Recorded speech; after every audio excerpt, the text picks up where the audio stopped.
Hi, I'm Brian McLachlan, and this is Deep Thought Balloon, little videos about comics, stories, pop culture, and other stuff. Let's talk team colors. You've probably seen stories where each hero on a team wears a similar outfit except for a single color that sets them apart, or each character in the cartoon is a single color. Each character in these situations often represents a singular idea. The color can signify their role in the group. Sonic is cool blue, Knuckles is passionate red, and Tails is optimistic, energetic, bright yellow. This sort of team coloring often comes from Japan, and their color symbolism may be a bit different from a Western one, but we can still apply the thinking. Let's look at Voltron and the Power Rangers.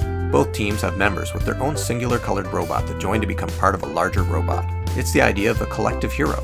Each of us has a talent or skill we've excelled at, but we're not complete until we use that with others. No person is an island. We all play our part and are stronger when we're part of a whole instead of rugged individualists. If your message is that a heroic effort is a group effort, this approach of uniform with color variations might be right for you.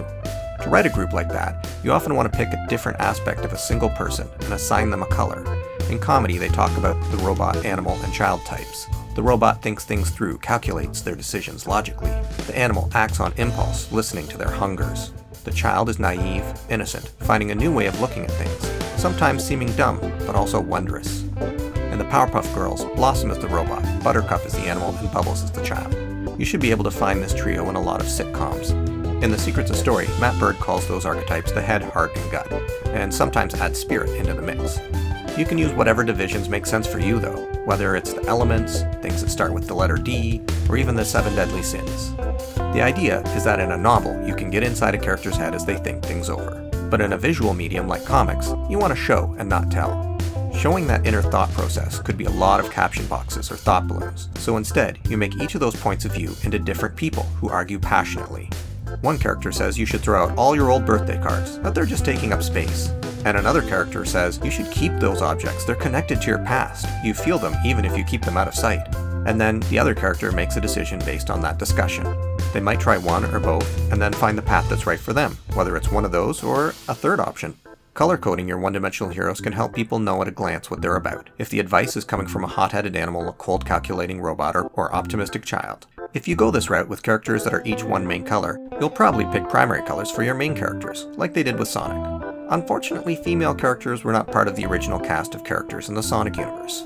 When they added females, they made them mostly pink and orange. Giving secondary colors to them makes them feel like they're secondary characters. Sure, that gives you variety, but it shows that they were an afterthought, even if Orange Sticks is known for being very funny. Plus, they did that thing where female characters get clothes but male characters just have gloves and shoes. That's not right. That red dress on Amy is the closest thing they get to having a primary colored heroine. This is why you have to think about your character's colors instead of making them an afterthought, because whether you think about it or not, you're always showing something.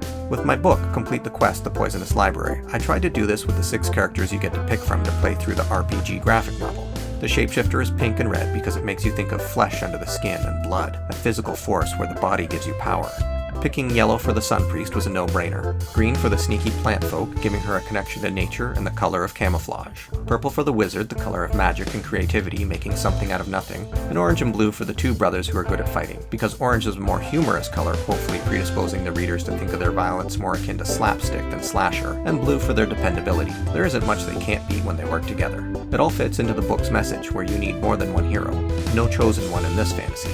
So as you can see, I'm not just giving advice, I'm trying to take my own. Good luck and keep thinking deep thought.